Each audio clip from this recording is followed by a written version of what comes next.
Voilà, je vous remercie toutes et tous d'être ici présents et présentes pour cette conférence dont le thème est la microtaxe.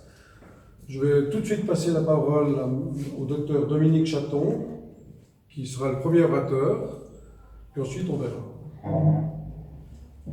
Alors bonjour à tous, merci François pour l'invitation.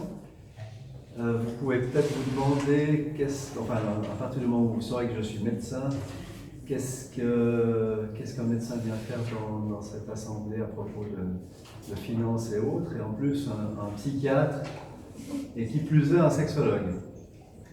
Bien, c'est que le sexologue que je suis a vu un changement important dans la patientèle qui le consulte. C'est-à-dire que depuis 25 ans que je suis dans ce domaine-là, spécifiquement la sexologie, il y a vraiment un gros changement, et je ne pense pas que je m'illusionne en l'observant. J'ai posé la question à mes collègues psychiatres.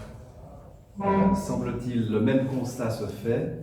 Nous avons beaucoup plus de demandes qui sont liées à des problèmes de stress, à des problèmes émotionnels, si vous voulez. Par le passé, la plupart des gens qui consultaient, finalement, ils avaient des problèmes pas de tuyauterie, mais vraiment fonctionnels. Éjaculation rapide, problèmes d'érection et autres. Actuellement, il y a une épidémie de problèmes émotionnels, c'est-à-dire on va parler plus d'éjaculation précoce, par exemple, de troubles érectiles, même chez des jeunes, des problèmes de compulsivité, des problèmes d'impulsivité. Bref, un changement pour moi important de tableau clinique. Et alors ça ne m'a pas laissé sans me poser des questions. J'ai évidemment adapté les traitements pour m'en occuper un peu plus spécifiquement, plutôt que les renvoyer chez une collègue psychiatre. Parce que finalement, sinon j'aurais plus de patients si j'avais tout renvoyé, ces problèmes émotionnels. Bon, je charrie, mais enfin quand même. Mais aussi, j'ai été me renseigner un peu plus largement sur le fonctionnement social.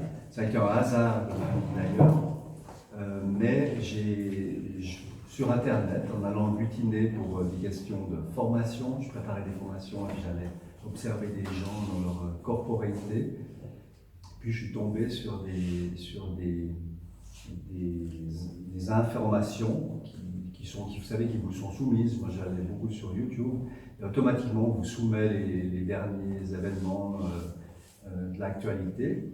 Et de cette manière-là, j'ai été frappé par tout le discours de plus en plus inquiet qui se faisait au niveau de l'aspect des finances, de l'aspect du fonctionnement des banques, de l'aspect du fonctionnement de notre société de manière générale, avec différentes affaires que je ne vais pas détailler ici.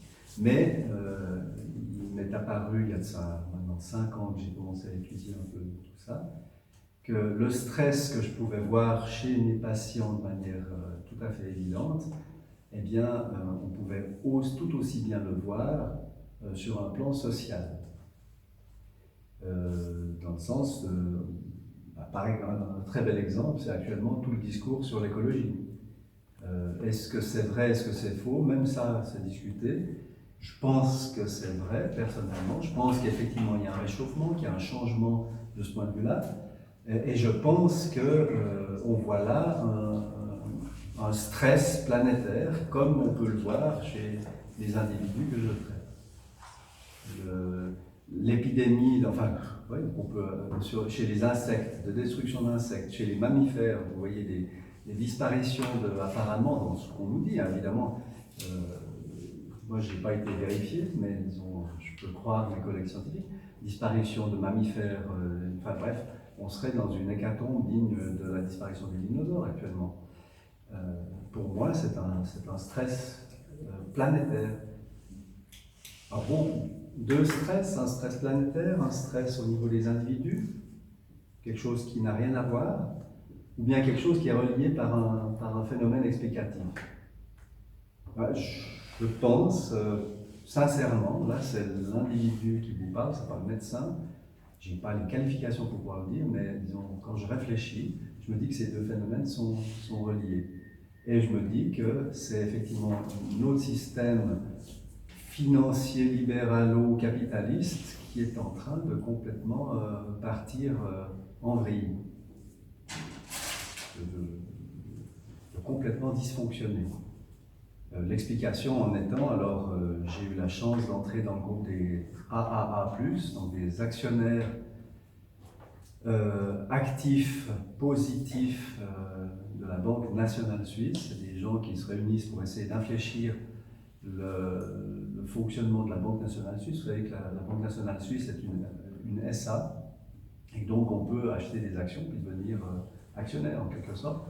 Et alors ces actionnaires-là essayent de modifier un peu le cours des choses. Par exemple, de faire en sorte que la Banque nationale suisse n'investisse plus dans des industries d'armement, enfin bref.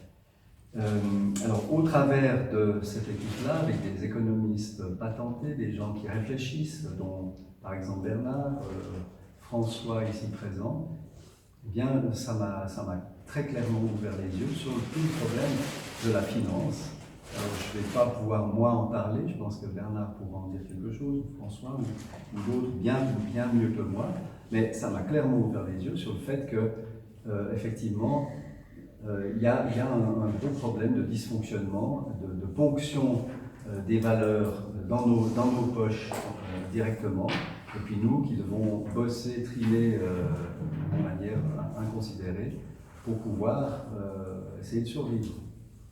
Et qui dit survie, dit justement stress psychique, stress psychologique et disparition des espèces évidemment. Je ne sais pas si c'est le lieu pour donner quelques exemples par ailleurs d'autres évidences du dysfonctionnement de nos sociétés, mais peut-être que je le fais quand même. En psychiatrie, il y a des modèles explicatifs qui parlent de fonctionnement névrotique, qui serait le névrotico-normal, le fonctionnement borderline ça veut dire intermédiaire, et de fonctionnement psychotique. Alors, du point de vue des individus, quand ils fonctionnent bien avec la réalité, on va dire qu'ils sont névrotiques, ils peuvent être un peu anxieux, etc. Mais enfin, ils font face à la réalité. Quand ils sont un peu plus à avoir des difficultés face à la réalité et qui sont surtout très émotionnels, eh bien, on va dire qu'ils sont dans un fonctionnement plus borderline. Et là, on peut voir sous stress, on en a eu peut-être un exemple ce matin, des élans émotionnels assez forts qui peuvent faire que la personne ne fonctionne plus tout à fait aussi bien qu'elle peut fonctionner quand elle n'est pas dans cet état émotionnel. Et puis il y a le fonctionnement psychotique, alors là, qui est un dérapage complet avec la réalité. C'est les gens qui ont des voix, c'est les gens qui interprètent la réalité de manière délirante, où les mots n'ont plus vraiment une valeur descriptive, où le langage peut être complètement décousu, avec des fois des coqs à l'âne, des associations par assonance, que sais-je.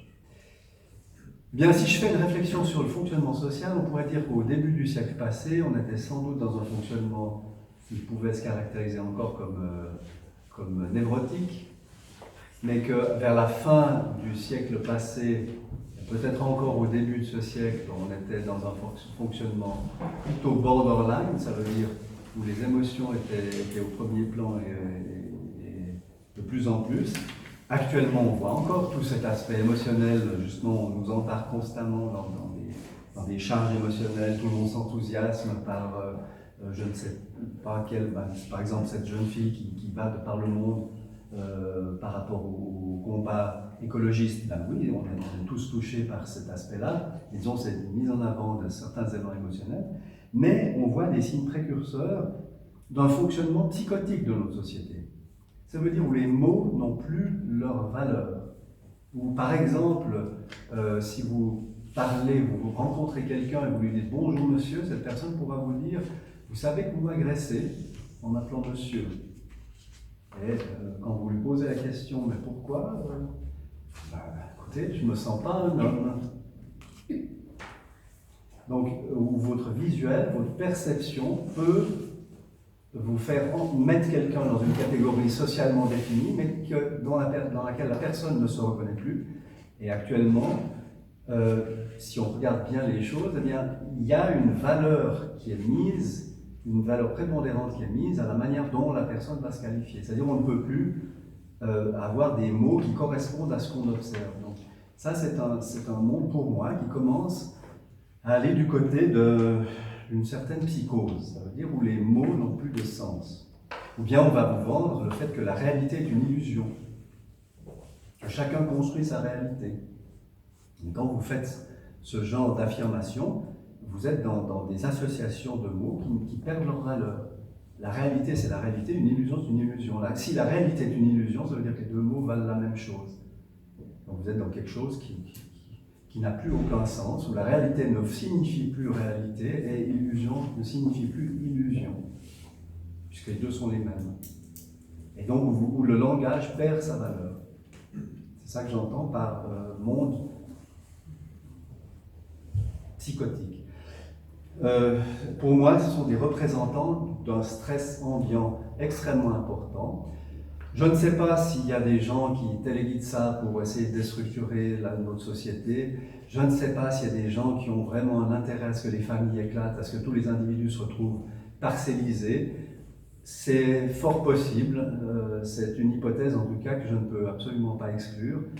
Ce que je sais, c'est qu'en tout cas, nous ne pouvons pas continuer dans la manière de fonctionner actuellement dans nos transactions et que l'aspect financier qui est mis en évidence actuellement par François de Siebenthal ou d'autres, Bernard par exemple, sont des aspects fondamentaux que nous avons à considérer.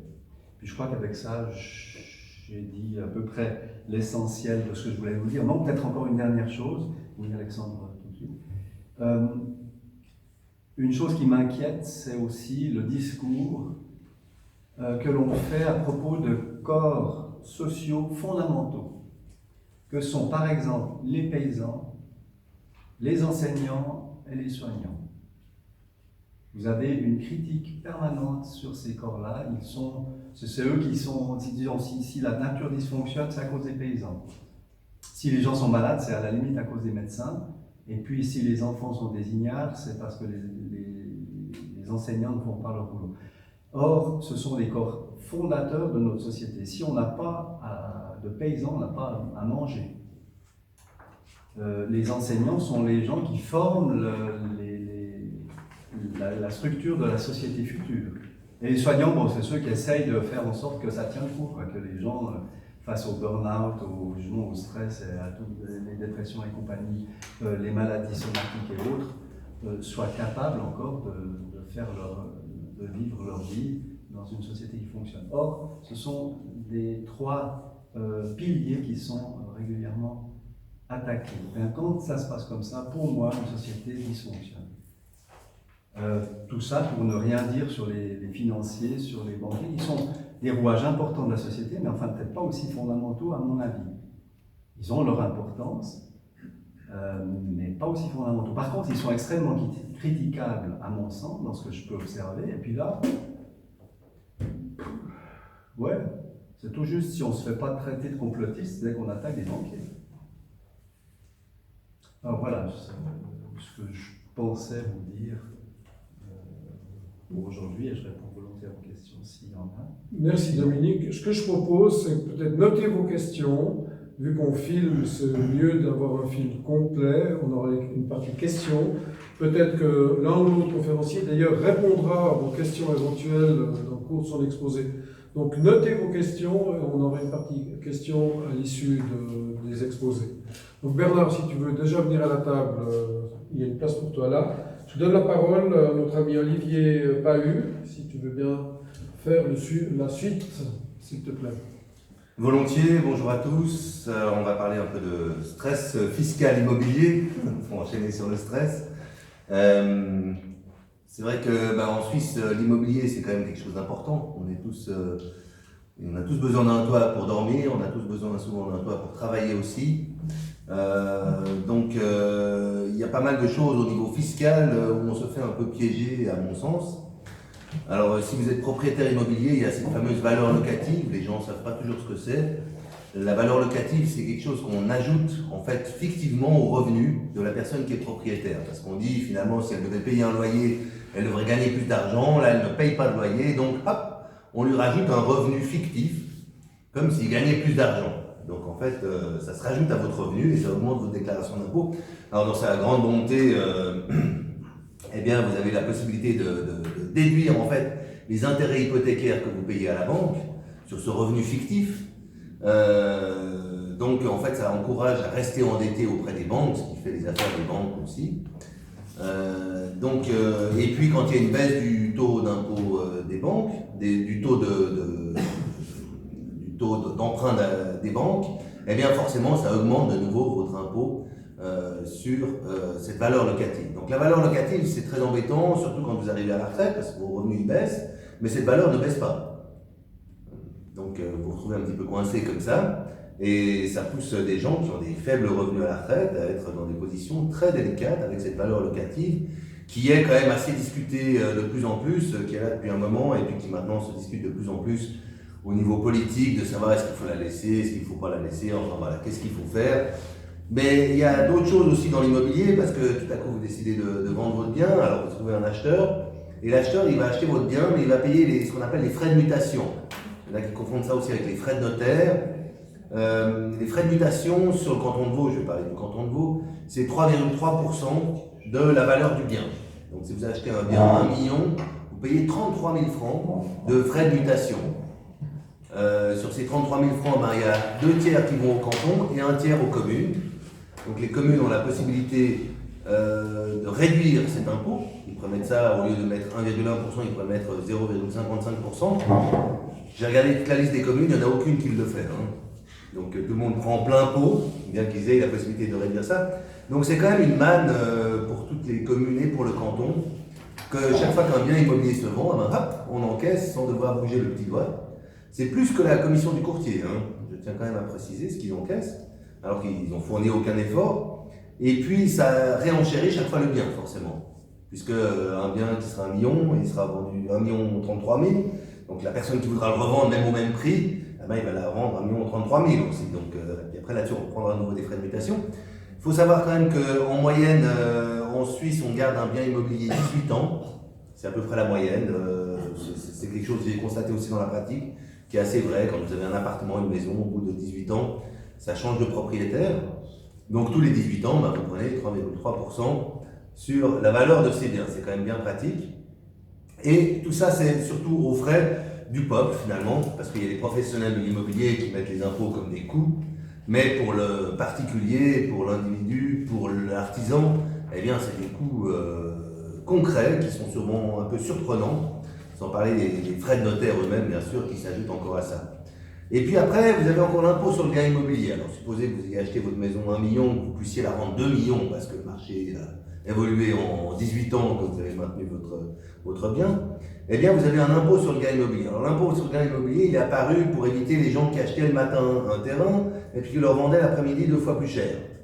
Et puis qui faisaient une plus-value là-dessus. Alors, on a dit, on met un impôt là-dessus pour freiner un petit peu ces pratiques honteuses des gens qui font juste de l'argent avec l'immobilier.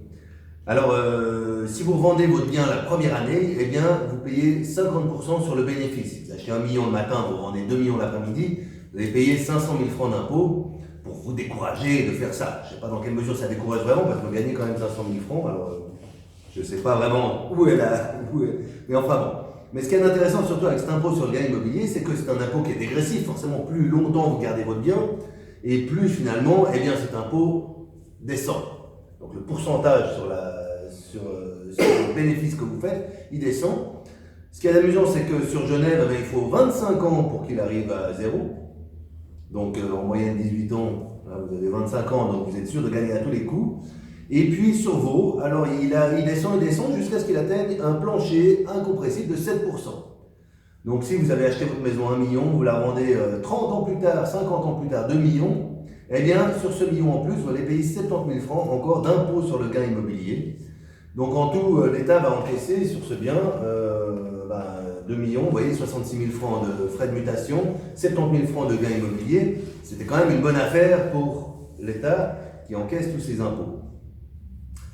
Alors, après, vous avez encore eu la diminution du deuxième pilier, hein, l'usage du deuxième pilier. Avant, on pouvait prendre en fonds propres, finalement, les banques demandent en général 20% de fonds propres. Il faut savoir que les frais de mutation se payent en général cash de la part de l'acheteur, mais il y avait quand même ces 20% de fonds propres qu'on pouvait prendre avec son deuxième pilier.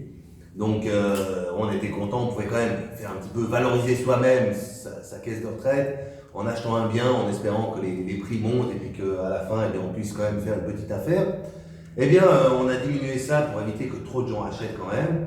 On a diminué ça à 10% des fonds propres, donc 10% de la valeur de l'objet. Donc, il vous faut toujours 10% maintenant de fonds propres cash, qui devient compliqué à trouver, hein, parce que non seulement vous devez cotiser au deuxième pilier, mais il faudrait aussi cotiser autant d'un autre côté sur un carnet d'épargne pour avoir finalement des fonds propres pour pouvoir devenir un jour propriétaire. Et c'est pour ça que beaucoup de Suisses aujourd'hui sont locataires. On a quand même une majorité de locataires en Suisse, hein. Les propriétaires ont un petit peu augmenté ces derniers temps parce que les taux sont bas, etc.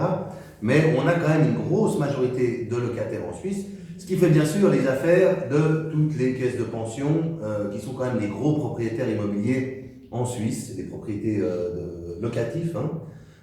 Aujourd'hui, les loyers ils ont explosé. Alors, moi j'ai remarqué qu'en 10 ans, ils ont presque doublé, 15 ans, ils ont doublé à peu près les loyers. Aujourd'hui, ça devient difficile de trouver un studio à moins de 1500, 2000 francs au Rondel, hein, suivant où. Voilà, vous avez des 2 pièces, vous avez des choses mais qui sont horriblement chères et les loyers sont vraiment à des prix exorbitants.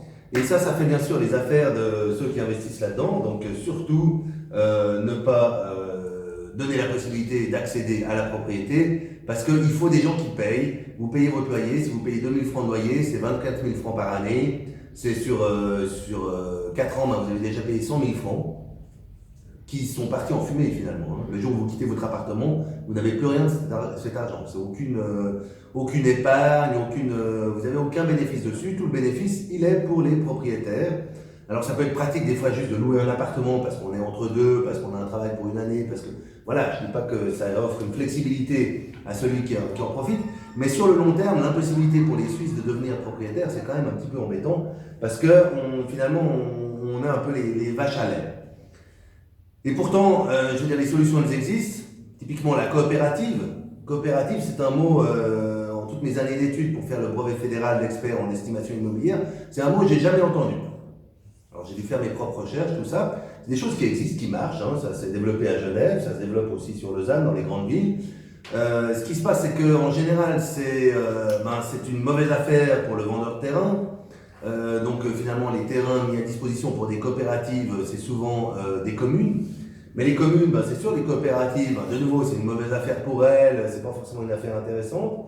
Et puis, ça attire des gens qui sont finalement moins riches que quelqu'un qui pourrait s'acheter un appartement ou qui pourrait donc forcément à la fin au niveau fiscal c'est quand même moins intéressant de promouvoir des coopératives. Donc en Suisse la coopérative elle est vivante, il y a des expériences, il y a des choses qui se font à Zurich, partout, mais c'est pas quelque chose qui est vraiment dans la promotion. Ce qui marche beaucoup mieux c'est de faire de la PPE, des immeubles de PPE ou alors justement des immeubles pour les caisses de pension. Ça c'est des choses qui marchent bien et du coup eh bien, ça fait de la surenchère sur les prix des terrains, sur toutes ces choses, sur les prix des immeubles même. Hein. Les caisses de pension, maintenant, elles achètent les immeubles à des taux qui sont très très bas, donc à des prix qui sont très très hauts. Et le jour où il y aura un petit peu une correction, parce qu'on ne va pas pouvoir monter les prix des loyers indéfiniment, et puis la valeur des immeubles ne va pas monter indéfiniment non plus, vu qu'aujourd'hui on part sur des taux très très bas de rendement, mais que si les taux remontent à des taux qu'ils étaient avant, eh bien forcément la valeur de l'immeuble va descendre. Ce qui fait que les caisses de deuxième pilier qui ont acheté ces immeubles vont se retrouver avec une réévaluation de leur portefeuille et puis du coup une perte de l'argent qui a été investi, tout en maintenant cette pression sur le prix des immeubles. Donc, il y a d'autres solutions aussi qui existent, qui seraient l'habitat léger. Aujourd'hui, on a beaucoup entendu parler par exemple des tiny houses. Les tiny houses, en Suisse, on peut les mettre nulle part. Concrètement, vous pouvez mettre nulle part une tiny house. Une tiny house, 200 mètres carrés suffirait de terrain. Mais aujourd'hui, si vous voulez mettre une tiny house à demeure quelque part, eh bien, il faut vous acheter un terrain villa, de nouveau à 500 000, 1 million de francs, et puis faire une demande d'autorisation de construire pour pouvoir mettre votre tiny house, devoir la raccorder aux égouts, etc. Puis là, peut-être, vous pourrez mettre votre tiny house. Mais à un moment, ça touche de nouveau une classe moyenne, voire moyenne supérieure, qui ne peut pas s'offrir une tiny house à 50 000 francs, parce qu'elle doit s'acheter un terrain avec à 500 000 francs. Donc on a tous ces problèmes aujourd'hui de l'habitat léger qui serait une solution pour beaucoup de gens de payer moins cher finalement, parce que si vous achetez une tiny house 50 000 francs, ben, vous voyez, avec un loyer à 2 000 francs en 2 ans, elle serait payée, votre tiny house. Mais là aujourd'hui, on n'a aucune possibilité vraiment de pouvoir installer cet habitat léger dans des endroits qui soient durables. En plus, ça reste des choses qui sont mobiles, donc on peut jouer avec. Mais la loi suisse fait que non, on doit devenir propriétaire ou on ne le devient jamais. Ça, c'est une autre solution. Et puis, de nouveau, les communes sont peu intéressées à mettre à disposition des terrains pour des tiny houses parce que finalement, ça va ramener des gens qui, de nouveau, ne gagnent pas grand-chose ou ne sont pas intéressants fiscalement. Et les communes, ce qui les intéresse quand même, c'est d'avoir des rentrées fiscales. Elles ont toutes des problèmes par rapport à ça. Alors pourquoi je vous parle de tout ça? Eh bien c'est justement pour revenir un petit peu au sujet de la journée, c'est que la microtaxe c'est une solution à tout ça, c'est-à-dire que ça va enlever cette pression qu'on a sur les communes de devoir faire absolument des rentrées fiscales pour elles-mêmes, de devoir mener leur petit commerce fiscal pour finalement favoriser les gens les plus riches et essayer d'attirer les meilleurs contribuables dans leur commune. Tout ça, ça peut se simplifier grâce à la microtaxe. Et ça peut être des solutions pour qu'on puisse enfin entrevoir des solutions durables à l'habitat, même aussi aux problèmes de travail, qui permettront vraiment d'avoir une vision à long terme et puis de donner aussi aux générations futures, aux jeunes aujourd'hui qui sont vraiment en peine de pouvoir partir même de chez les parents, de pouvoir trouver un premier appartement, de pouvoir trouver une première manière de vivre, même si une tiny house aujourd'hui c'est pas forcément une solution à long terme. Les coopératives sont des choses qui marchent très très bien, mais qui ne sont pas favorisées. Et grâce à la microtaxe, eh bien, on pourrait vraiment favoriser ces choses sans discrimination et permettre vraiment d'aller vers l'avenir. Je vous remercie. Merci Olivier pour cet exposé qui donne de l'air enfin aux jeunes qui cherchent des logements. Bernard, est-ce que tu es prêt pour ton intervention? Je peux vous présenter quelque chose. Déjà, je vous remercie de la participation au jeu ce matin. Le but de ce jeu, c'est de montrer que la monnaie, c'est pas quelque chose de naturel. C'est une invention humaine qui a des conséquences sur le stress en particulier. Et je crois que dans les 4 phases du jeu, on peut voir que le stress n'est pas du tout le même. Et surtout qu'il y a des alternatives, contrairement à ce que vous me faire croire. Souvent, mais il n'y a pas d'alternative. Si, il y a des alternatives. C'est à nous de les inventer et de bien comprendre les conséquences. Sur la société, je crois qu'il y a une chose, la difficulté, c'est d'expliquer déjà qu'il peut y avoir un problème. Ceux qui ont joué ont vu que le choix des règles économiques a des effets. C'est pas neutre. Donc la monnaie n'est pas neutre. Et il y a des choses peut-être qu'il faut comprendre parce qu'on a perdu le contact avec la réalité. C'est-à-dire qu'on nous fait croire des choses, ou on enseigne des choses aussi, qui ne sont pas la réalité. Et pour revenir à la réalité, j'ai essayé de trouver des images pour expliquer ce qui se passe avec l'économie. Et peut-être qu'une image intéressante, c'est l'image du vestiaire. Vous avez tous été poser un manteau, un vestiaire pour une soirée, vous posez un manteau, un sac et vous recevez un ticket. Mais en fait, il faut comprendre que l'économie fonctionne comme un vestiaire. Parce qu'en fait, chaque fois que vous allez déposer votre travail chez une autre personne, vous recevez un ticket. Le ticket, c'est la monnaie. La monnaie, c'est seulement un ticket de vestiaire. C'est-à-dire, c'est un contrat par lequel vous aurez le droit de recevoir quelque chose que vous avez déposé. Alors, c'est un vestiaire un peu amélioré parce que vous pouvez déposer du travail et récupérer des melons. Donc, vous pouvez changer la nature de ce que vous allez récupérer, mais par contre, la valeur est fixée. C'est-à-dire que vous déposez du travail pour 1000, vous avez le droit d'aller chercher à manger pour 1000. Mais toujours avec votre ticket. Et bon, à partir de là, vous dites, ben, c'est simple. Là. Oui, c'est simple. La question, c'est qui gère les tickets? Et que font ceux qui gèrent les tickets? On comprend bien que si le gestionnaire de la banque, au sens originel du terme, c'est-à-dire l'endroit où la table sur laquelle on vient déposer le sac ou le manteau, et puis quelqu'un qui le prend, qui va l'amener derrière sur un porte-manteau et ramener le ticket, si cette personne-là commence à utiliser les manteaux pour elle, on a un problème. C'est prévu par la loi. La loi est très bien faite en Suisse. Ça s'appelle l'abus de confiance. Donc, s'il y a le gérant du vestiaire ou l'hôtesse du vestiaire ou l'hôte du vestiaire qui va utiliser un manteau d'un client, c'est un abus de confiance. C'est 3 ans de prison. Donc maintenant, Aujourd'hui, est-ce que cette loi est respectée? C'est-à-dire que si je vais déposer un ticket de vestiaire à la banque des tickets de vestiaire, parce que oui, la difficulté c'est qu'une banque commerciale, c'est aussi un vestiaire de tickets de vestiaire. C'est là que ça devient un petit peu abstrait.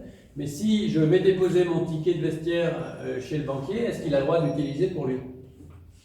Aujourd'hui, dans les banques commerciales, il est passé dans les mœurs que oui, finalement, il a le droit d'utiliser. Mais c'est pas dans la loi.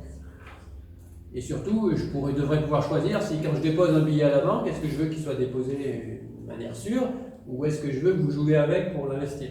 Je devrais avoir le choix. Normalement, on a le choix. Est-ce que c'est une banque ou un fonds d'investissement, un casino? Ce choix-là, on ne l'a pas. Par contre, on nous oblige bien à accepter que le banquier a joué avec. C'est-à-dire que le banquier a le droit de faire des abus de confiance, finalement. Et ça c'est pas autorisé dans la loi. Donc, pour ça, il n'y a pas besoin de changer la loi, il suffit de l'appliquer. Il y a un autre problème, qui est que le ticket de vestiaire prend la valeur de ce qu'on a déposé. Par exemple, si je vais déposer un vélo, est-ce que le ticket de vestiaire a la valeur du vélo? Est-ce que j'ai le droit de mettre dans la comptabilité de mon entreprise? Là, j'ai vendu un vélo, donc j'ai déposé un vélo au vestiaire commun. Je reçois un ticket de vestiaire. Est-ce que ce ticket de vestiaire, j'ai le droit de mettre dans la comptabilité comme un actif pour la valeur du vélo que j'avais, que j'ai plus? La règle de comptabilité est claire. LIFD, on ne me souvient plus le numéro de l'article, mais la loi sur les impôts fédéraux et en général la loi sur les impôts cantonaux, en tout cas à Genève et à Vaud, dans le Vaud, elle est claire. Elle est que on n'a pas le droit, c'est le principe de prudence, on n'a pas le droit de compter une reconnaissance de dette, un contrat, comme un actif. Et c'est logique parce que si moi je dépose le vélo, j'ai un ticket, je mets la valeur du vélo pour 1000 dans mon compte. Et puis la personne suivante qui a récupéré le vélo va déposer elle aussi le vélo, reçoit un ticket, le met 1000 dans son compte. Et ainsi de suite. On a 1000 fois la valeur du vélo. Le vélo, il peut se faire écraser. On a encore les reconnaissances de dette pour un vélo dans notre comptabilité. Et on a créé artificiellement, de manière illégale, je vais dire pourquoi, on a créé la valeur de 1000 vélos dans 1000 entreprises. Et ces vélos, ils n'existent pas. C'est pas normal. Mais c'est pas normal, mais c'est interdit par la loi. Il faut la lire. Allez lire la LIFD. Elle dit que la comptabilité doit représenter la réalité. Il n'y a pas eu de création de vélo, c'est pas vrai.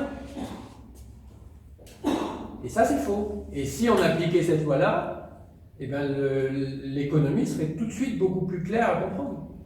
Parce qu'aujourd'hui, c'est le vélo, personne ne sait dans l'économie où il y a un vélo. Et combien il y en a? Il y a des entreprises qui créent des actifs, qui sont en fait des contrats qu'ils ont passés avec d'autres entreprises, qui passent des contrats avec d'autres entreprises. On a une sorte d'économie circulaire, mais qui est basée sur du vent. Donc, en reprenant cet exemple du vestiaire, utilisez cet exemple du vestiaire pour réfléchir par vous-même, essayez d'imaginer les situations sous cette forme-là, et vous verrez que, en fait, c'est la loi qu'il faut appliquer. Il n'y a pas besoin de la changer, il faut l'appliquer. Et la deuxième chose qu'il faut voir, à part ce problème comptable où on compte des reconnaissances de dette comme des actifs, ce qui est interdit, il y a un deuxième problème qui est que dans la loi suisse, il n'y a pas le concept de personne légale, c'est-à-dire autre chose qu'une personne physique, n'existe pas. Personne morale. Je ne voulais pas dire l'expression personne morale parce que cette expression-là est d'une perversité phénoménale. Parce qu'une personne, sous-entendu, si on a une personne morale qui représente par exemple les entreprises, les associations, même l'État, ça sous-entendrait que nous, les humains, on est des personnes pas morales. C'est une perversité phénoménale, cette expression. Mais l'expression personne morale n'existe pas dans la loi. Quand la loi faisait, ou même la Constitution faisait référence à des personnes, c'était à des personnes physiques. Ouais. Donc en fait, la personne morale n'existe pas. Il faut savoir qu'en Suisse, la première jurisprudence dans laquelle une personne morale, donc pas morale, je devrais dire une personne amorale, a eu le droit d'ester en justice, a eu le droit de faire un procès, c'est seulement dans les années 50. Ça n'existait pas avant. Et c'est pour ça qu'avant aussi, on avait des banques privées, qui n'étaient pas les banques commerciales actuelles, parce qu'une banque privée, c'est quoi? C'est comme un avocat, c'est une personne physique, c'est un humain. une banque privée. Responsable indéfiniment sur ses biens propres, si jamais elle fait une bêtise avec l'argent de ses clients. Ce qui est tout à fait différent de la banque commerciale, qui elle crée de la monnaie. Donc il y a au moins deux choses sur lesquelles repose le système actuel. C'est une fausse comptabilité, dans laquelle on prend en compte des reconnaissances de dette comme des actifs, alors qu'une reconnaissance de dette c'est une absence, c'est un négatif, on compte comme positif, donc évidemment on a des erreurs. Et la deuxième chose, c'est qu'on donne du pouvoir à des marionnettes qui n'existent pas et qui servent juste à cacher des personnes qui sont derrière. Et le pire, c'est qu'on inverse encore les choses. On a déjà parlé de l'inversion personne morale, personne humaine. Et là, il y a une deuxième inversion qui dit que un directeur d'une entreprise, il va la représenter. Attendez, comment vous voulez, si j'amène une marionnette à côté de moi, là, c'est deux marionnettes ou le Père Noël, d'accord, et Guignol, et que je dis que je les représente, vous allez rigoler. Clairement, c'est elle qui sont en représentation de moi, le marionnettiste. Donc, on a quand même une chose intéressante qui est le marionnettiste dit qu'il représente la marionnette, alors que tout le monde sait que la marionnette n'existe pas. Enfin, quand on le dit pour des marionnettes, ça paraît évident. Et si je dis la même chose pour une entreprise, on va me regarder de manière bizarre. Mais pourtant, c'est vrai. Donc là encore, on est dans l'illusion. On est dans l'illusion que la reconnaissance de dette serait un actif, alors que c'est juste un contrat futur, quoi, c'est une promesse. Et on est dans l'illusion qu'il y aurait des marionnettes qui auraient plus de pouvoir que des humains. Et en plus, elles prennent des décisions, elles prendraient des décisions de leur propre liberté. C'est phénoménal. On vit dans le... Et si tu permets, les histoires maintenant, TAFTA, c'est le truc où les multinationales pourraient attaquer des pays. C'est la guerre entre les marionnettes. Oui, c'est assez étonnant.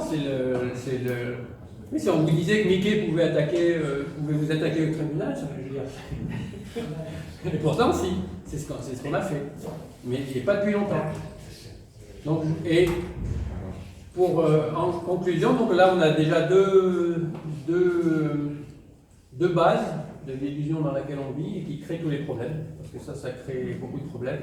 Et il y a un troisième point qui est un peu la suite, c'est que à l'opposé on a des marionnettes qu'on nous présente qui permettent de concentrer le pouvoir et de cacher qu'il y a un pouvoir. Et à l'opposé des êtres vivants, comme la Terre, elles, on n'a pas le droit elles n'ont pas le droit d'avoir une représentation légale. C'est-à-dire qu'un animal, il était même jugé récemment en Suisse qu'un animal ne pouvait pas avoir une représentation légale. Alors c'est quand même un être vivant, quoi. Et un être autonome, qui prend des décisions, mais en tout cas qui agit. Et la Terre, c'est encore pire. La Terre, c'est un être vivant. En Amérique du Sud, c'est encore mieux connu qu'ici. C'est un être vivant, d'accord? C'est elle qui nous fait vivre. Eh bien, on ne peut pas la représenter. Et le pire, c'est que les ressources qui viennent de la Terre ne sont pas comptées. Donc, en fait, toutes nos décisions sont basées sur une comptabilité fausse, je l'ai dit avant, mais elles sont encore plus fausses parce que toutes les entrées qu'on reçoit qui viennent de la Terre sont comptées à zéro. C'est-à-dire qu'on ne compte pas les ressources naturelles. Et après, on utilise cette comptabilité-là qui est fausse pour prendre des décisions. Évidemment, ces décisions vont conduire à utiliser les ressources naturelles plus que nécessaire. Puisqu'elles ne servent à rien, c'est pas qu'elles servent à rien, c'est qu'elles comptent rien. Donc c'est faux. C'est la première chose qu'il faudrait faire, c'est avoir des comptes pour les êtres vivants, y compris pour la Terre. Et qu'on compte, quand vous achetez du pétrole, en fait, on ne marque pas, on dit que le pétrole vient de la raffinerie, mais on ne dit pas que la raffinerie a pris le pétrole quelque part. Ça ne va pas. C'est pour ça que la comptabilité est fausse après et qu'on a des problèmes de pollution ou de destruction qui sont dus au fait qu'on ne compte pas ce qu'on utilise, alors que c'est ce qu'on devrait compter. Et puis pour conclure, donc ça c'est les trois grands points. Donc, je récapitule. Le premier point, c'est la comptabilité des reconnaissances de dette comme des actifs. Ça s'interdit par la loi et c'est faux. Là, le fait qu'on utilise des marionnettes et qu'on donne du pouvoir à des marionnettes derrière qui se cachent d'autres personnes. Et troisièmement, le fait qu'on ne compte pas les ressources naturelles qui viennent de la Terre. C'est-à-dire que des vrais êtres vivants, on ne leur donne pas de statut légal, par exemple. Et pour conclure, je dirais que c'est pareil pour nous. Savez-vous qu'il y a quelque chose qui n'est pas compté dans les entreprises? à votre avis, d'où vient la valeur de l'économie, justement? Qu'est-ce qui fait fonctionner l'économie? C'est le travail humain. S'il n'y avait pas de travail humain, d'ailleurs, vous prenez une marionnette entreprise et vous enlevez, il ne se passe pas grand-chose. Et dans la comptabilité, dans le compte des charges et produits, donc le compte des entrées et des sorties, on compte la sortie du salaire, mais l'entrée du travail n'est pas comptée. Ce qui est une fraude fiscale, parce qu'en ne comptant pas l'entrée du travail, qui est un revenu en nature, qui est prévu dans la loi, là encore, vous pouvez retourner voir la loi dit que les impôts sont basés sur les revenus en nature. C'est écrit, mais ce n'est pas respecté. Et le travail humain n'est pas compté comme une entrée des entreprises. C'est-à-dire que l'évolution du bilan, donc l'évolution du patrimoine, l'augmentation du patrimoine créé par les entreprises, vient de nulle part. Il ne vient pas du travail humain, en tout cas, dans la comptabilité. Donc c'est faux. Mais si on modifiait ces 4 points-là, du coup, maintenant, puisque ce 4e, c'est la conclusion, en fait, on changerait le monde, tout simplement. Le monde tel qu'il est changerait complètement. Et on reviendrait peut-être à la réalité, parce que là, on est dans l'illusion. Ce qui crée du stress. Oui. Voilà, merci beaucoup. Et je comprends mieux le besoin de nous psychotiser, c'est-à-dire que les mots n'aient plus leur valeur. Oui, ça a un fondement très clair dans tout ce que tu viens de nous dire. Oui. On est vraiment dans l'illusion et il faut nous laisser dans cette illusion. Oui, c'est ça. Sinon, Dès dès qu'on lors, la commence à réalité, sortir, c'est l'illusion, etc. Ce que vous voyez, c'est difficile à vivre d'en sortir. C'est aussi ça qui est difficile, c'est que si on sort de ce modèle-là et qu'on commence à voir les choses en réalité, ça fait mal. Ça fait mal, hein. L'inconnu, c'est quelque chose qui effraie, c'est ça qui crée du stress. Cet inconnu, c'est toujours cet inconnu qui crée les névroses, les angoisses, etc. C'est sortir de notre propre illusion qui... Non, c'est pire que ça, c'est que c'est ce que tu vois, tu ne peux pas y croire. Ça, c'est donc tu es dans... Merlin, vraiment merci. Annick, tu veux parler maintenant? C'est que tu... Non, très Alors, je voulais faire un peu... vous faire remarquer dans quelle salle vous êtes, qu'est-ce qu'il y a comme affiche au mur, comme parapluie au plafond, comme bannière. Tout ça rejoint tout ce qui vient d'être dit pour les conférenciers jusqu'à présent. Je vais commencer peut-être par le dernier mot, nature, comme Bernard l'a très bien dit. On est vraiment dans une situation dans laquelle la nature est la victime de l'homme, du fait même de ces illusions dont on vient de parler. Nous avons ici Olivier qui est un ancien magicien. Il a les trucs de l'illusion, professionnellement. Il est dans notre mouvement et il sait nous expliquer cet aspect-là. On pourra peut-être en discuter dans la partie des questions et de la discussion. Notre ami Dominique a parlé justement de cette réalité.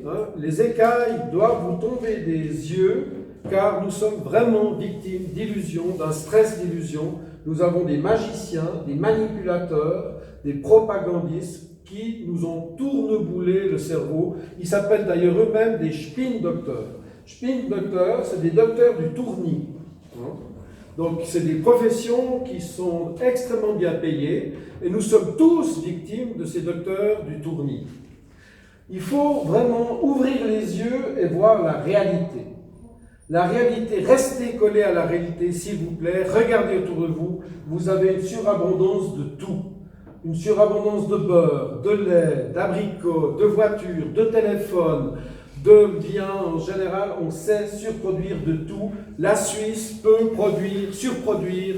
Nous sommes une fraction de notre produit national brut. Nos usines ne produisent pas en pleine capacité. Nous avons des robots qui peuvent encore surproduire. Nous avons une générosité de la nature et il faut savoir la remarquer, il faut savoir la remercier et il faut savoir, comme l'a dit Bernard, en tenir compte dans un système comptable vrai. Donc si on est parti du dernier mot de notre slogan, de notre nom de liste, c'est le mot nature, nous avons un mot qui vient juste avant qui est spiritualité. Vous ne pouvez voir clair dans ce monde d'illusions que si vous acceptez qu'il y a une transcendance, que vous acceptez qu'il y a des valeurs qui nous dépassent. Si vous restez collé à la réalité, vous allez être eu. Vous allez perdre votre âme et pas seulement votre âme, mais même votre corps, votre nature, votre environnement. Actuellement, la maison brûle, c'est le dernier moment de se reprendre en main, et vraiment, nous sommes à l'orée d'une grande décision au croisement des chemins pour choisir un chemin qui nous permette de survivre sur cette planète. Comme disait celui qui vient de gagner le prix Nobel, car il a découvert des planètes dans d'autres systèmes solaires, il n'y a pas de plan B. Les autres planètes sont tellement loin qu'à vue humaine, nous ne les aurons jamais. C'est des années-lumière et il n'y a pas de plan B. Le seul plan que l'on a, c'est notre planète.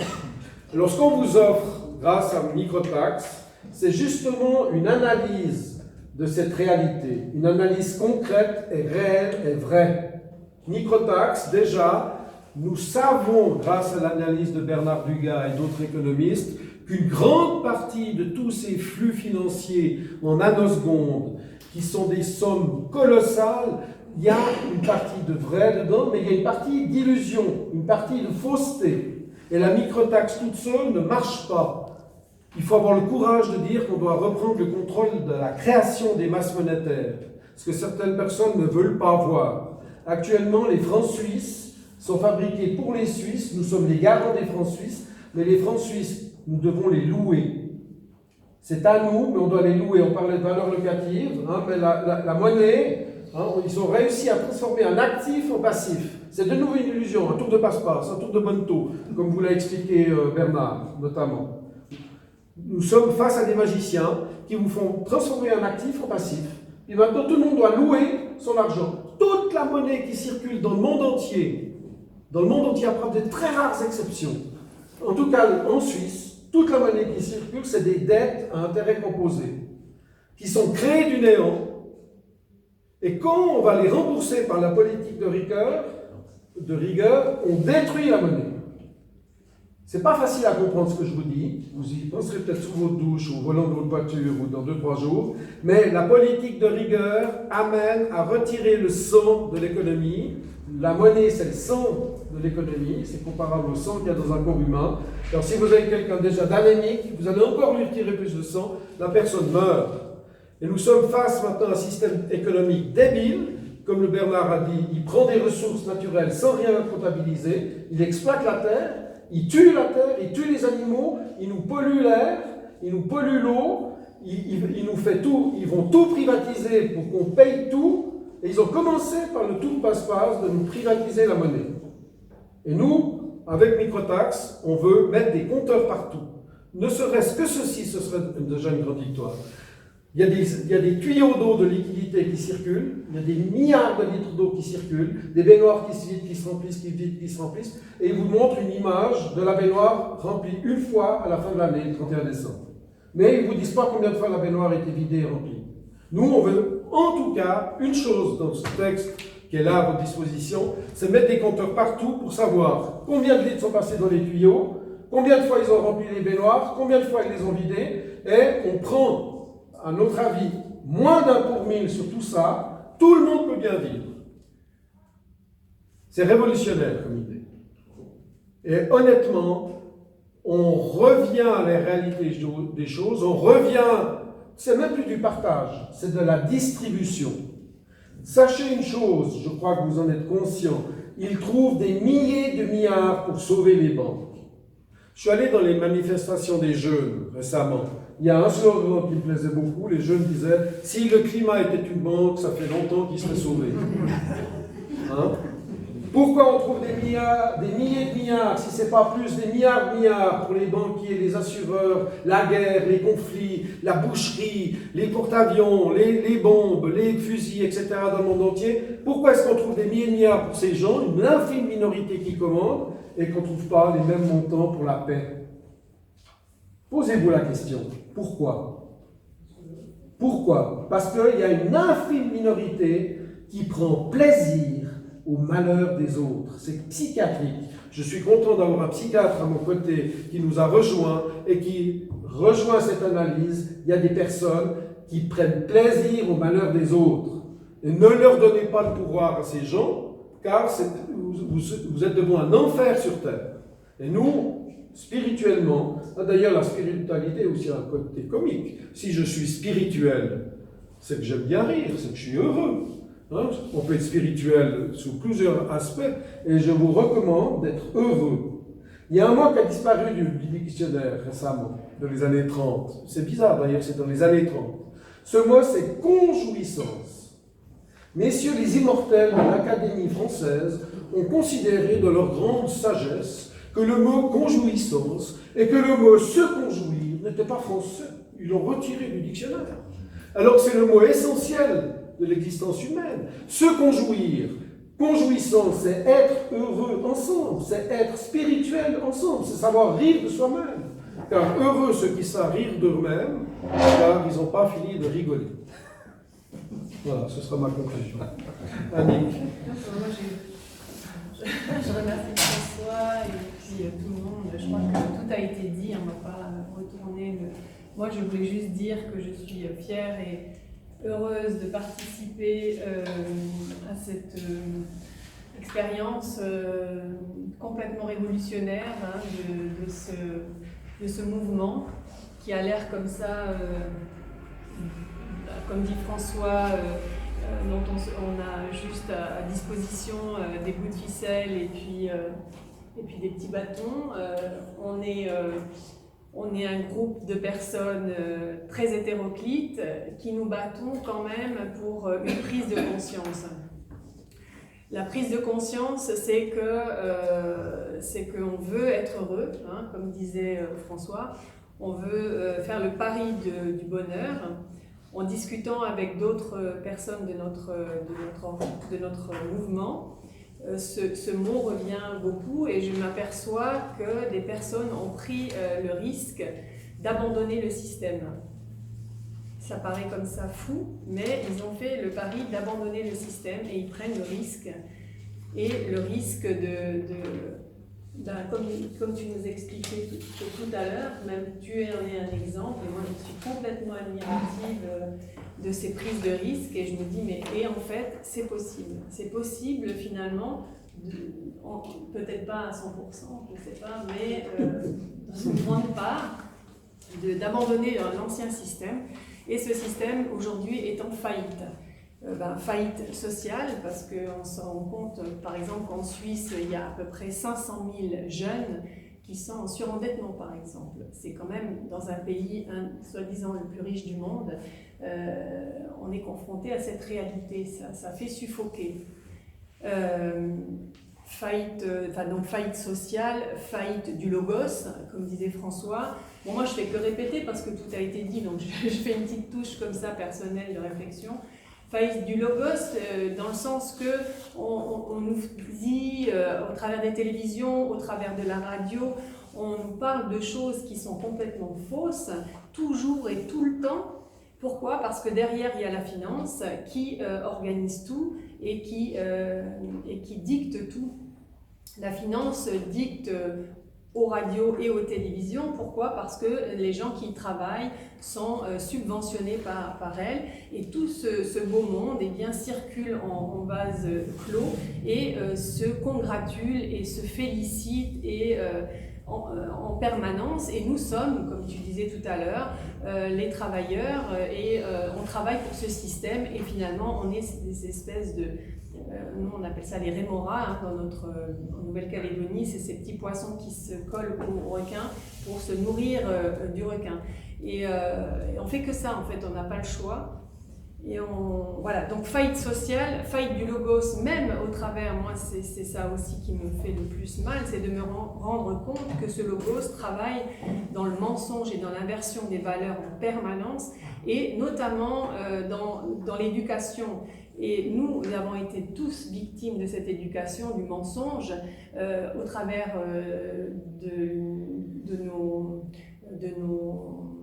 sujets en histoire, par exemple, tout en économie.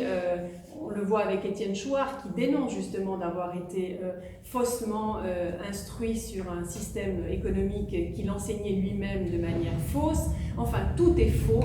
On apprend à nos enfants des choses historiques qui sont fausses, des fausses valeurs, des fausses victoires, bref, tout est faux. Et finalement, on l'apprend, il y a comme une sorte de prise de conscience, et en fait, notre mouvement, c'est un peu ce reflet-là, c'est cette prise de conscience qu'on ne veut plus vivre dans ce mensonge. Et avant de pouvoir respirer, on veut manger, hein, et c'est aussi pour être nourri qu'on va prélever, comme ces petits poissons qui se collent sur le requin, on va pouvoir quand même survivre si on a les miettes. Et même ces miettes pourront nous rendre heureux. Donc je disais faillite du logos, faillite sur l'éducation, on pervertit les consciences des enfants, on pervertit tout, c'est le monde de l'inversion des valeurs. Et ce qui était étonnant, alors pour refaire une sorte de bascule, il y a 2000 ans en arrière, il y avait un personnage qui est rentré dans notre histoire, qui est venu nous avertir de cette inversion des valeurs, et qu'il est venu nous apporter, cette personne en chair et en os est venue nous apporter un message. Je ne vais pas le nommer, je pense que tout le monde connaît son nom. S'il vous plaît, nommez, c'était qui? Jésus qui est venu et apporter, mais je vais pas faire quelque chose de religieux, je veux juste dire que déjà il y a 2000 ans en arrière, il était venu nous apporter cette prise de conscience qu'il fallait inverser le mouvement. Alors après, on en a fait une religion, on a dévoyé tout ça, mais si on reprend très simplement ces mots, c'était ça. Inversons les valeurs, c'était la valeur de la matière, remettons de la valeur verticale, remettons de la verticalité et tout ira bien dans le monde. Et finalement, qu'est-ce qui s'est passé? Des structures sont venues parce que l'homme a toujours besoin de se structurer et de s'enfermer dans des systèmes. Et on s'est accaparé, et encore finalement, en s'accaparant de cette parole, on a mis une structure là-dessus, et même cette structure est arrivée à se pervertir elle-même, et aujourd'hui, on en a des effets collatéraux. Pour ceux qui pratiquent leur religion, le voient très bien. Je suis théologienne, donc je ne vais pas vous faire un état des lieux, mais moi-même je suis très déçue de notre système aujourd'hui, ce qui n'empêche pas que le message reste pour moi encore inaccompli. Aujourd'hui, on a beau ricaner de ce message, on peut ricaner, mais on n'est pas arrivé à l'accomplir. Voilà. Alors moi, ce que je voulais vous dire en tant que théologienne, c'est prenez conscience que nous sommes juste à la bascule, on est en train de basculer dans ce message qu'on nous a annoncé, une fois dans notre histoire humaine, et qu'on est en train finalement, on a mis 2000 ans, hein, Nietzsche disait que l'histoire est lente à se faire, hein, et bien voilà, je pense qu'on arrive en haut de la bascule, comme dans un manège à haute vitesse, et puis on va descendre là, vertigineusement en bas, et puis on va voir ce que ça va donner. Alors, on est là vraiment à la charnière de l'histoire. Là, je crois que historiquement, on va vivre quelque chose, nous tous. Comment ça va se passer? On ne sait pas quelle sauce on va être mangé. Nous, on propose la microtaxe parce que on va essayer quand même, en se réveillant de cette problématique, de se dire on va aussi bénéficier de ces flux à haute fréquence qui se gavent, qui pillent la planète, etc. et de les faire revenir un petit peu et de droit à la société civile, d'en profiter. J'espère qu'on va tous en profiter au travers de ce projet que je soutiens. Je soutiens parce que c'est un projet moral dans une certaine mesure, parce que c'est quelque chose qu'on nous doit par notre travail, par la société qu'on a nous-mêmes construite, mais j'espère qu'il va prendre une autre tournure et qui va transformer ces faillites, ces différentes faillites, en quelque chose de plus vertical, je dirais, qui donnera quelque chose avec plus de conscience dans tout, et reprendre notre histoire avec de la vérité, avec du sens, et pas du mensonge et de la perversion. Revenir à des valeurs justes et des valeurs vraies. Voilà, ça ce serait mon message et mes souhaits. Merci Annick. Vu que dans notre titre, il y a le mot démocratie directe, ça commence par ça. La démocratie directe commence maintenant, dans cette salle. Donc nous aimerions que chacun d'entre vous prenne la parole soit pose une question, soit fasse une remarque, participe à la discussion. Il y a deux manières de procéder, soit on va en faisant le tour de la table de manière géographique, soit ceux qui ont des questions brûlantes qui leur brûlent la bouche lèvent la main et on peut discuter sereinement, je l'espère, de tout. Nous n'avons pas de tabou, donc tous les sujets sont sur la table, même les sujets sensibles. On en a eu une expérience ce matin, ça peut provoquer des éclats, mais je pense qu'on est assez adultes pour encaisser même des éclats. Nous n'avons pas de tabou, donc soit vous posez des questions, soit on fait un tour de table.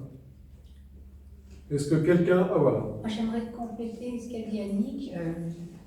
Voilà, moi, ce qui m'a touchée dans ce mouvement et dans ce groupe, quand je suis venue la première fois, c'est cette recherche de justice sociale, c'est de comprendre que vous aviez déjà travaillé les monnaies pleines, le MBI, donc toujours cette recherche de justice sociale, et j'aimais beaucoup ta formule, François, quand tu disais, on met le pied dans la porte, donc on n'est pas dupe, on sait très bien qu'on est rebelle, que quand on fait ça, on attaque gentiment, enfin sans le dire, un système monétaire qui est perverti, et qu'en montrant tout cet argent qui sournoisement s'en va là dans toutes les transactions invisibles, on montre ces masses d'argent qui circulent et qui s'en vont toujours dans les mêmes poches. Et donc on veut qu'elles reviennent justement dans le social, et quand on dit, quand on va jusqu'à dire pour ne pas payer d'impôts, c'est qu'on voit que 2 fois, ça pourrait revenir, si j'avais bien compris, à 2 fois le RBI en Suisse. Alors, je mets sur la table le principe suivant. Actuellement, la Suisse, on est un pays exceptionnel, on a le droit d'initiative, le droit de référendum, on a déjà un historique assez intéressant au niveau démocratie semi-directe. Nous aimerions revenir à la démocratie directe. Et j'aimerais mettre sur la table comme sujet de discussion le fait que la Suisse peut tellement surproduire de tout que ce n'est pas 1 fois, 2 fois, 3 fois ce que le RBI avait articulé à l'époque de la campagne du RBI, mais je crois et je suis persuadé sincèrement qu'on peut partir du principe, notamment avec la microtaxe, qu'on pourra avoir des centaines de milliards à disposition pour le social, pour la LAMAL, pour l'AVS, pour le deuxième pilier, pour le revenu de base inconditionnel, pour le social en général. La Suisse, c'est le pays où on peut expérimenter vraiment une générosité qui correspond à la réalité de la surabondance possible du fait des robots, des machines, de l'énergie, etc. Nous avons une chance historique. Nous pouvons montrer un exemple au reste du monde. Donc, il ne faut pas être compte d'apothicaire, il manque quelques centaines de millions là. Non, on devrait pouvoir discuter ici entre nous en se disant le budget cantonal, fédéral, communal, social, on pourrait être à l'aise dans tous les segments, alors que maintenant il serre la vis dans les écoles, il serre la vis dans les hôpitaux, il serre la vis dans les EMS, il serre la vis dans la LAMAL, il serre la vis partout, et c'est ridicule, c'est ridicule. Ils veulent monter l'âge de la retraite des femmes, c'est ridicule. Un de nos partisans de canton de Fribourg, il a dit non, on devrait baisser l'âge de la retraite, aussi des hommes, pas seulement surtout pas monter l'âge de la retraite des femmes, on devrait baisser l'âge de la retraite des hommes. Et les autres en face ils se sont tus, on a vu leur visage décomposé. Et c'est des comptes d'apothicaires qu'on a actuellement. Donc, soyons généreux. Honnêtement, on peut se conjouir et on peut avoir de la conjouissance ensemble dans ce pays. J'en suis intimement persuadé. Voilà, Rebecca, quelle est ma réponse? Oui, c'est bien. Donc, je veux dire, c'est pas juste aller chercher des miettes, c'est se rendre compte que de l'argent s'en va où il ne devrait pas, et qu'il y a beaucoup de choses qui sont d'une manière sournoise occulte, et que on est révolutionnaire en ce sens. On voit bien que les petits partis, là, on ne veut pas trop les laisser s'exprimer en Suisse. On a eu quelques expressions, mais c'est quand même minimisé. On essaye de nous garder de côté. Donc, on sait qu'on touche à quelque chose de très important là. Et moi, je pense qu'il faut s'y tenir, et garder le projet initial entier, comme ça. Sinon, on fait le jeu du système qui ne changera pas. Voilà. Je vais laisser la parole à vous. Donc, le résumé, c'est que en prenant peu sur énormément de la finance casino, parce que plus de 90% de la finance qui circule dans le monde entier, c'est de la finance casino qui n'est pas dans le monde réel. Il y a des milliards qui ne sont pas dans le monde réel. On demande simplement déjà de mettre les compteurs, comme je vous l'ai dit, puis de prendre une petite miette à chaque passage, et ça permet à tout le monde de vivre correctement. Et ça supprime toutes les déclarations fiscales d'impôts. Il n'y a plus d'impôts de déclaration, il n'y a qu'un impôt qui remplace tous les autres.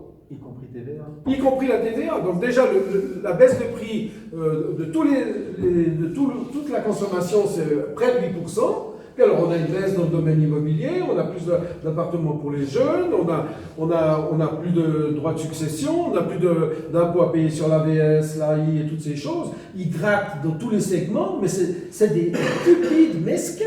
On est mesquins dans le monde moderne. Oui? Les multinationales.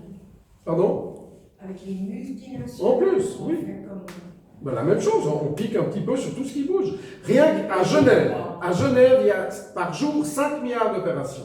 Si on met des compteurs, 5 milliards. Si on met des, excuse-moi, mais si on met des, il a dit François, si on met des compteurs, ils seront obligés de payer. C'est des lignes de code sur les gros systèmes. Ça s'appelle le SIC, François, c'est Le SIC. Toute cette machinerie d'ordinateurs qui traverse les banques, etc. Il y aurait des compteurs, ils seraient obligés de payer. C'est ça qu'il faut comprendre. C'est pas qu'on va faire un petit papier et qu'on va leur envoyer à la poste. Non, non, c'est automatique. Ils ne pourront pas passer au travers.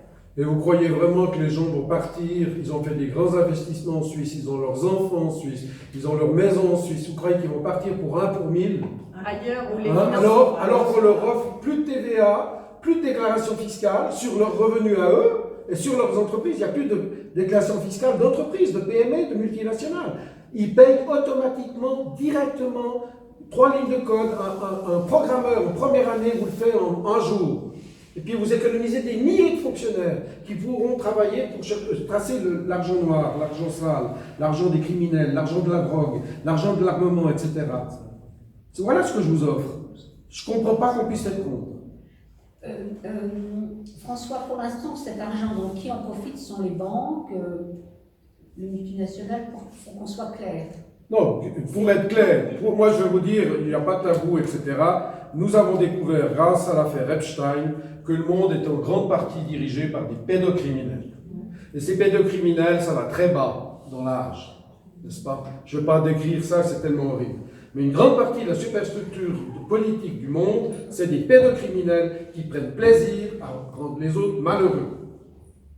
Ces gens-là, c'est ceux-là qui veulent empêcher la microtaxe, qui est un truc moderne, qui est un truc progressiste, qui est un truc automatique, qui libère de la hantise de la déclaration fiscale, du mensonge, de la stasie fiscale, qui fait un paradis fiscal de la Suisse, et j'espère que le monde entier va copier l'exemple suisse. Parce que c'est automatique, ça ne coûte quasiment rien, et c'est efficace, et c'est juste parce que sur les gens qui trafiquent beaucoup, il y a automatiquement 1 pour 1000 sur beaucoup, donc les plus riches paieront plus que les plus pauvres. Et en plus, on ne prend pas l'impôt en question sur le cash liquide. Donc on favorise la protection du cash liquide, on ne prend que sur l'électronique. Oui? J'ai une comparaison à proposer au niveau de la situation de la finance et de l'économie. On peut dire que si la société serait une voiture, l'économie serait la mécanique et la finance le moteur. En ce moment, le moteur, au lieu d'entraîner avec la courroie normalement, ils ont mis une courroie qui glisse. Le moteur, il tourne presque exclusivement sur lui-même, il tourne dans le vide. Absolument. La comparaison tout à fait juste. Plus de 90% de la finance n'est pas dans le monde réel. Plus de 90% des flux financiers, des masses casinos qui circulent dans le système financier, ça ne sert à rien si ce n'est faire monter les prix de l'immobilier, de faire monter les prix de la nourriture. Nous avons eu des révoltes de la faim qui recommencent d'ailleurs. Nous sommes à l'orée d'une crise pire qu'en 2008. Et vous avez des crises alimentaires maintenant en Équateur, dans plusieurs pays du monde. Les démocraties sont... Il y a des crises énormes qui se préparent. Honnêtement, s'ils n'acceptent pas la microtaxe 1 pour 1000, on ne leur demande pas grand-chose, on leur demande des miettes. Ce qu'ils risquent d'avoir, c'est la tête coupée. Je pèse mes mots. Les gilets jaunes en France, c'est un symptôme, mais c'est dans le monde entier comme ça. Alors si les richissimes, pervers, narcissiques qui exploitent la faiblesse sexuelle des enfants ne veulent pas laisser 1 pour 1000, c'est qu'ils sont idiots.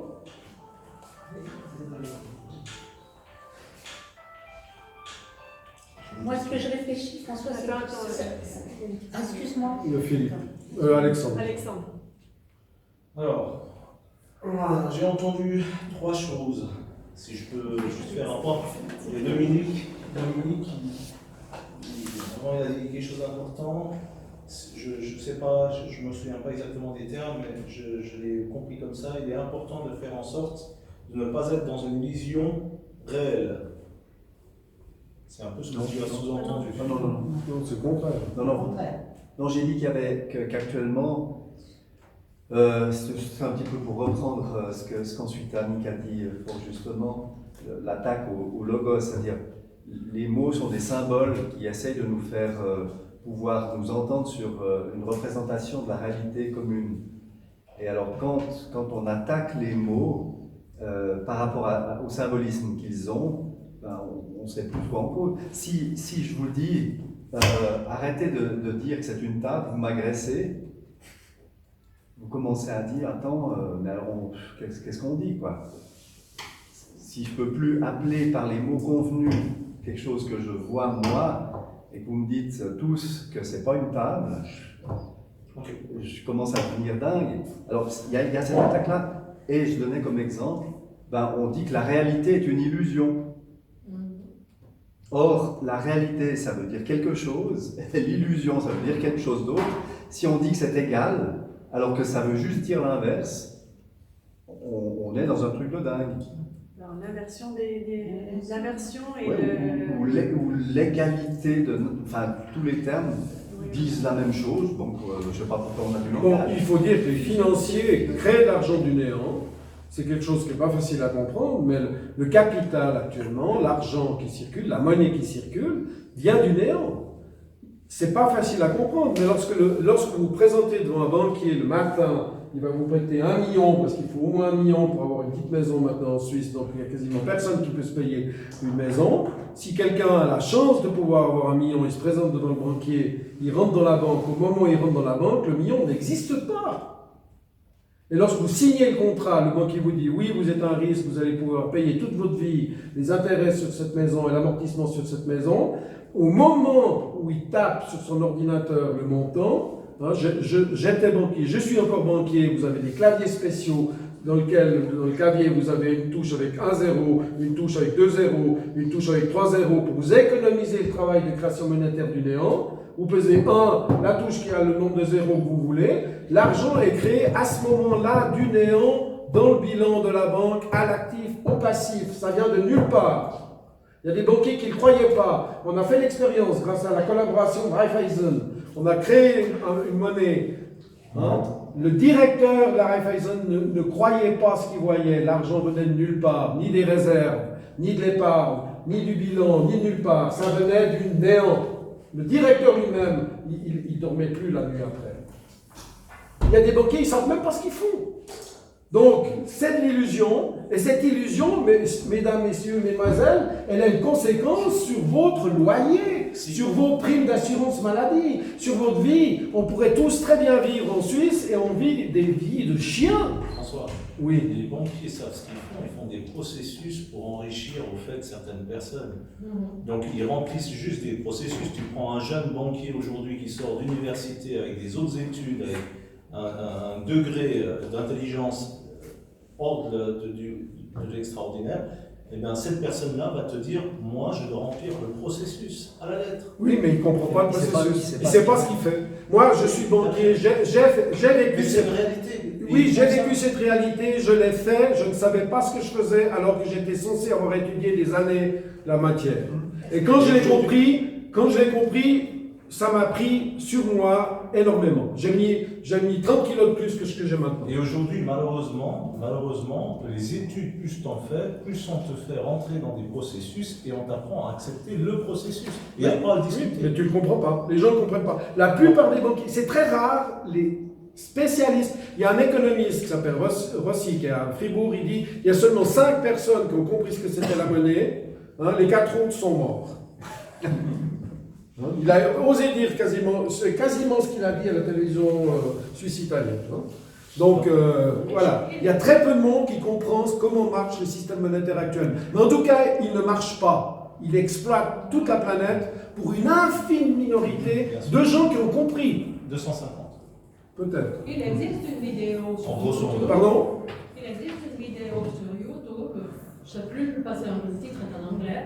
C'est la fameuse ville qui domine le monde, en Angleterre. Ah ouais. La Et, cité, c'est la cité. c'est tous des banques et des gros. Ça appartient au très haut de la société.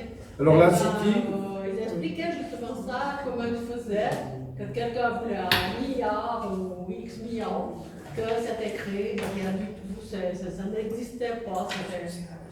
non mais le comble, c'est quand vous remboursez la monnaie comme la Grèce, le Portugal, l'Espagne, la Ah oui, France, on dans la rembourse politique de bien. rigueur, on détruit la monnaie qui est De toute créée façon, du néo. oui. C'est ça le comble. Vous aggravez la crise. Yannick, elle a indiqué placement 500 000 jeunes en faillite. Non, en faillite, en 500 surendettement. placement 500 000. Surendettement, surendettement, oui. Alors il faut savoir qu'aujourd'hui, le système, donc quand un enfant fait partie d'une famille qui est en difficulté, le système place les enfants. Tout ça, c'est une économie qui va dans le sens aussi de ce qu'a dit François, le système pédocriminel. Donc on alimente, en plaçant des enfants, un système pédocriminel. D'ailleurs, ça a été reconnu en 2010 par la Confédération. Il y a 350 millions de francs suisses qui ont été versés comme indemnité à des adultes. En fait, on ne sait pas où est passé cet argent aujourd'hui. Donc, aujourd'hui, basé sur l'Office fédéral de la statistique 2018, Integras et PAC, qui sont quand même un organisme reconnu qui gère en fait les enfants placés et adoptés en Suisse. C'est une association indépendante, mais voilà, c'est eux qui gèrent un peu ça avec les entités. Et bien, il faut savoir que sur le compte en gros, c'est 2989 nouvelles situations déclarées d'enfants en fait qui ont des soucis au niveau de la famille. Il y a 6780 cas en cours et ça aboutit sur 1484 enfants placés chaque année. C'est dans des familles. Donc ça va dans le Non. sens de ce que François Dans disait des- tout à l'heure, dans des on foyers. est géré par un système. Il y a une partie c'est dans des familles, mais beaucoup sont dans des foyers. À Fribourg, il n'y a pas de chiffres aujourd'hui, mais on estime à 100 enfants par mois qui sont placés. Ça veut dire que chaque jour, vous avez 3 enfants qui sont placés. C'est 1200 enfants placés par an. Et ça représente un business, parce que j'ai réussi à avoir le chiffre, de 224 millions de francs suisses, rien que pour Fribourg. Donc mettez 26 cantons là derrière, on parle en milliards.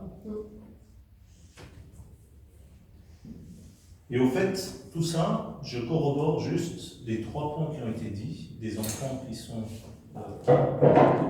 en danger financièrement, parce qu'au fait, il y a beaucoup d'enfants qui sont placés et lâchés dans la nature à 18 ans par le système, sans aucune contrainte, sans aucune préoccupation, sans aucune impunité, sans aucune... dans l'indifférence totale. Je m'en occupe justement, je sais, c'est pour ça que ça me touche, parce que j'ai moi-même un enfant qui s'est retrouvé un peu dans cette situation, et j'en connais plusieurs autres. Maintenant, je terminerai là.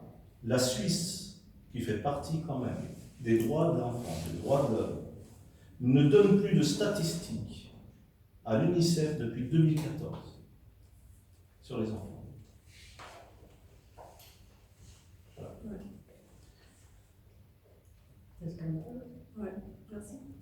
Donc on est dans un système financier où effectivement il y a l'abondance, mais où on ne sait déjà pas protéger nos propres enfants. Donc il y a une autre future avenir. Faillite de la moralité, faillite de la moralité, faillite du point de de repère, l'éducation, faillite explosion de la famille. système pervers, donc on reste toujours là-dedans. Il faut sortir de là, et pour sortir de là, on a besoin d'argent, on a besoin de remettre du sang dans la société, du sens et de l'argent, pour pouvoir recréer Et si, bon, alors moi j'irai un peu plus loin, hein, c'est-à-dire que, enfin ça c'est mon point de vue, ça n'engage pas peut-être notre mouvement, mais peut-être repenser à comment les banques fonctionnent, que les États reprennent leur pouvoir sur les banques et que ce soit plus l'industrie financière qui gère le monde, mais que chaque pays retrouve